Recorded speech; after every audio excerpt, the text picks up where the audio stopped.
तो hello guys, स्वागत है आपका हमारे YouTube channel blue mentor academy पे। आज हम क्लास 11 के एक बहुत ही इंटरेस्टिंग चैप्टर को डिस्कस करेंगे जिसका नाम है complex numbers and quadratic equation. तो फिर देरी कैसी, शुरू करते हैं।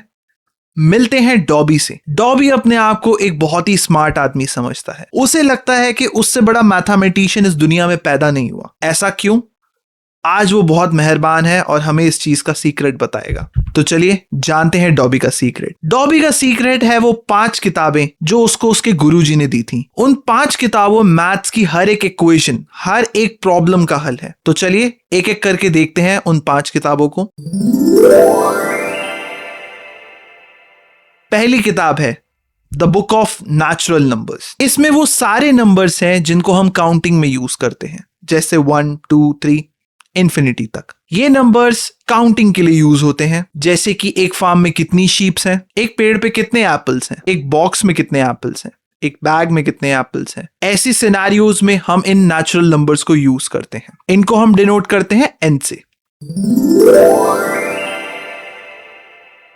अगली बुक है the book of whole numbers. इसमें सारे नेचुरल नंबर्स तो हैं ही, उसके साथ जीरो भी होता है और इस बुक को डिनोट करते हैं w से।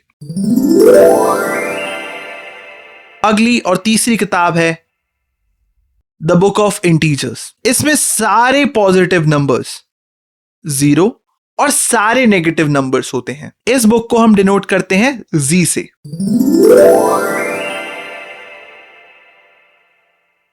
अगली किताब, इसका नाम है the book of rational numbers. इसमें सारे वो नंबर्स हैं जिनको हम p बाई क्यू की फॉर्म में रिप्रेजेंट कर सकते हैं और इस बुक का सिंबल है q। अगली और आखिरी किताब जिसका नाम है the book of irrational numbers. इसमें वो सारे mysterious non ending non repeating decimal numbers हैं, जैसे कि √2 और पाई। इसको हम डिनोट करते हैं q डैश से। तो ये 5 किताबें मिलकर डॉबी को वो शक्ति देती हैं जिससे वो हर एक मैथ्स की प्रॉब्लम का सॉल्यूशन निकाल पाता है। और ये 5 किताबें मिलकर बनती हैं the real number book collection. इस रियल नंबर बुक कलेक्शन से वो सारी प्रॉब्लम्स को सॉल्व कर सकता है और उसे इसी चीज का घमंड है। A few moments later. ऐसे ही करके कुछ समय बीतता है। डॉबी अपने कमरे में मैथ्स की कुछ प्रॉब्लम सॉल्व कर रहा होता है और उसकी छोटी बहन अंजलि आती है। हाय डॉबी भैया। हाय अंजलि, कैसी हो? कल मैं कुछ प्रॉब्लम सॉल्व कर रही थी, उसमें से एक प्रॉब्लम ऐसी निकली जो मुझे बिल्कुल भी समझ नहीं आई। और भैया मुझे पता है आप जैसा बड़ा मैथमेटिशियन तो ये बहुत आराम से सॉल्व कर लेगा। तुमने बिल्कुल सही समझा अंजलि। बताओ क्या प्रॉब्लम है वो? x² + 1 = 0। अरे अंजलि, तुम तो बड़ी नादान हो। ये तो बहुत ही सिंपल प्रॉब्लम है।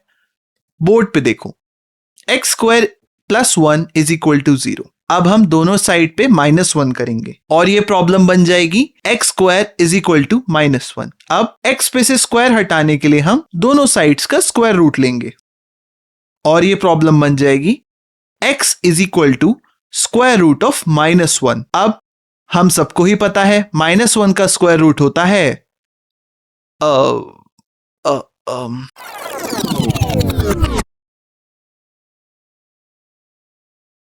बताओ भैया क्या होता है √(-1)? अरे वो तो मुझे भी नहीं पता।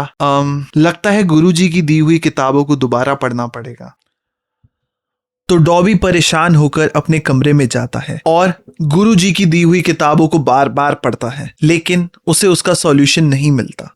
उसे समझ आता है काउंटिंग नंबर्स यानी कि नेचुरल नंबर्स, जैसे कि 1, 2, 3, 4 और इन्फिनिटी तक। इनमें जब हम 0 को ऐड करते हैं तो बन जाते हैं होल नंबर्स। अब इन होल नंबर्स में जब हम नेगेटिव नंबर्स को ऐड करते हैं तो बन जाते हैं इंटीजर्स। कुछ नंबर्स ऐसे हैं जिनको हम p बाई क्यू की फॉर्म में रिप्रेजेंट कर सकते हैं, वो बन जाते हैं rational numbers. Integers, whole numbers, natural numbers, हम सबको p बाई क्यू की फॉर्म में रिप्रेजेंट कर सकते हैं। तो ये सारे नंबर्स रैशनल नंबर के अंडर ही आते हैं। इसी प्रकार एक दूसरी कैटेगरी भी है जो कि बड़ी मिस्टीरियस है, जिसका नाम है इर्रेशनल नंबर्स, यानी कि वो नंबर्स जो कि non terminating non repeating decimal numbers होते हैं, जैसे कि √10, √2, पाई। ये दोनों मिलकर बनाते हैं रियल नंबर्स। लेकिन इस प्रॉब्लम का सॉल्यूशन इन रियल नंबर्स में कहीं भी नहीं था। तो डॉबी बार बार उन किताबों को पढ़ता है,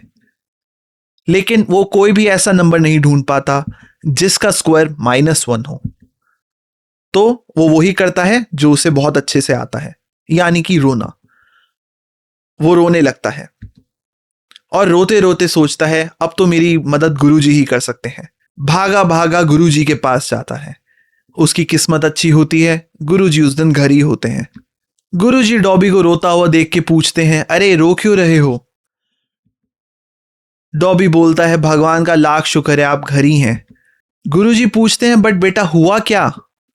डॉबी बताता है कि वो x² + 1 = 0 इस प्रॉब्लम को सॉल्व कर रहा था। गुरुजी मुस्कुराते हैं और बोलते हैं, मुझे गेस करने दो, तुम इस स्टेप पे फंस गए, x = √(-1)। अरे गुरुजी, आपको कैसे पता? अब समय आ चुका है तुम्हें कॉन्सेप्ट ऑफ कॉम्प्लेक्स नंबर समझाने का। कई सालों तक मैथमेटिशियन डरते थे इस इक्वेशन से, जो कि है x² + 1 = 0, क्योंकि इसको हम जब भी सॉल्व करते हैं तो आंसर यही आता है, x = √(-1). और हमें पता है रियल नंबर्स में कोई भी ऐसा नंबर नहीं है जिसका स्क्वायर -1 हो। इस चीज को हम समझते हैं कुछ अलजेब्राइक इक्वेशन से। हम समझेंगे कैसे कैसे अलजेब्राइक इक्वेशंस को सॉल्व करने के लिए मैथमेटिशियंस को नए नए नंबर्स को लाना पड़ा। हम इन अलजेब्राइक इक्वेशंस का एक टेबल बनाएंगे। पहला कॉलम होगा अलजेब्राइक इक्वेशंस का, दूसरा कॉलम होगा सॉल्यूशंस का, और तीसरा कॉलम होगा उन सॉल्यूशंस के सेट का, मतलब वो सॉल्यूशन किस टाइप ऑफ नंबर को बिलोंग करते हैं। तो इसी तरीके से पहली इक्वेशन हमारे सामने है x - 6 = 0। इसको अगर हम सॉल्व करते हैं तो x की वैल्यू आएगी 6, जो कि एक नेचुरल नंबर है। अगली इक्वेशन लेते हैं x + 2 = 2। इसको अगर सॉल्व करेंगे तो x की वैल्यू आएगी 0। अब नेचुरल नंबर्स में तो 0 नहीं आता, इसलिए मैथमेटिशियंस को एक नया टाइप ऑफ नंबर बनाना पड़ा, एक नया सेट बनाना पड़ा जिसका नाम था होल नंबर्स। अब अगली इक्वेशन देखते हैं। अगली इक्वेशन हमारे सामने है x + 3 = 0। अगर हम इसको सॉल्व करें तो हमारा आंसर आएगा x = -3। अब पूरे ही होल नंबर्स पे हमारे पास कोई भी नेगेटिव नंबर नहीं होता, इसलिए मैथमेटिशियंस ने नेगेटिव नंबर्स को ऐड करके एक नया सेट बनाया जिसका नाम था पड़ा इंटीजर्स। इसके बाद एक और अलजेब्राइक इक्वेशन आई जो है 2x - 3 = 0। अगर हम इसको सॉल्व करते हैं तो x की वैल्यू आएगी 3/2। अब सारे ही इंटीजर्स में हमारे पास कोई भी ऐसा नंबर नहीं था जो कि एक फ्रैक्शन हो, p/q की फॉर्म में हो। अब इन नंबर्स को समझने के लिए मैथमेटिशियंस को एक नया सेट बनाना पड़ा जिसका नाम पड़ा रैशनल नंबर्स। इसी तरह आगे बढ़ते हुए एक और अलजेब्राइक इक्वेशन आई जिसका नाम था x² - 5 = 0। अगर हम इसको सॉल्व करें तो इसका आंसर आएगा x = प्लस और माइनस √5। अब हमें पता है 5 एक परफेक्ट स्क्वायर नहीं है, और अगर हम 5 का स्क्वायर रूट निकालें तो वो एक non terminating non repeating decimal number होगा। ऐसा कोई भी नंबर p/q की फॉर्म में रिप्रेजेंट नहीं हो सकता, यानी कि इसका सॉल्यूशन रैशनल नंबर्स में भी नहीं था। तो मैथमेटिशियंस को एक नया सेट बनाना पड़ा जिसका नाम उन्होंने रखा। इसी तरीके से हम समझ सकते हैं ये सारी इक्वेशंस सॉल्व की जा सकती हैं रियल नंबर्स के यूज पे, लेकिन कुछ ऐसी भी इक्वेशंस हैं जिनके लिए रियल नंबर्स इनफ नहीं है सॉल्व करने के लिए। अब ऐसी इक्वेशंस को समझते हैं। ऐसी इक्वेशंस का एग्जांपल तुम्हारे सामने है x² + 1 = 0, जिस पे तुम अटके हुए हो, x² + 2 = 0, x² + 4 = 0, x² + 16 = 0 और x² + 25 = 0। अब अगर हम इनका सॉल्यूशन निकालें तो x की वैल्यू हर बार स्क्वायर रूट के अंदर एक नेगेटिव नंबर आ रही है, और हमें पता है रियल नंबर्स में कोई भी ऐसा नंबर नहीं है जिसका स्क्वायर एक नेगेटिव नंबर हो। अब इसी चीज को और गहराई से समझते हैं। इसमें से एक एग्जांपल को पिक करते हैं जिसका नाम है x² + 16 = 0। अब हमें पता है स्क्वायर रूट ऑफ 16 होता है प्लस या -4। यहीं पे कई लोग धोखा खा जाते हैं, वो सोचते हैं स्क्वायर रूट ऑफ -16 होगा -4, जो कि बिल्कुल गलत है। स्क्वायर रूट ऑफ -16 -4 नहीं होता है, क्योंकि अगर हम -4 का स्क्वायर करें तो हमारे पास आंसर आएगा 16। -4 इंटू -4, यहां पे माइनस और माइनस प्लस हो जाता है, इसलिए हमारे पास आंसर 16 आता है। तो अब इन इक्वेशंस का सॉल्यूशन समझने के लिए हमें रियल नंबर्स के भी परे जाना पड़ेगा। We have to go beyond real numbers. यहां पे जन्म होता है इमेजिनरी नंबर्स का। जैसा कि नाम सजेस्ट करता है, ये इमेजिनरी नंबर्स हैं, ये रियल वर्ल्ड में एग्जिस्ट नहीं करते, ये हमारी इमेजिनेशन है। तो डॉबी, आशा करता हूं तुम्हें अब कॉम्प्लेक्स नंबर्स समझ आ गए होंगे। तो चलिए लेट्स रिकैप।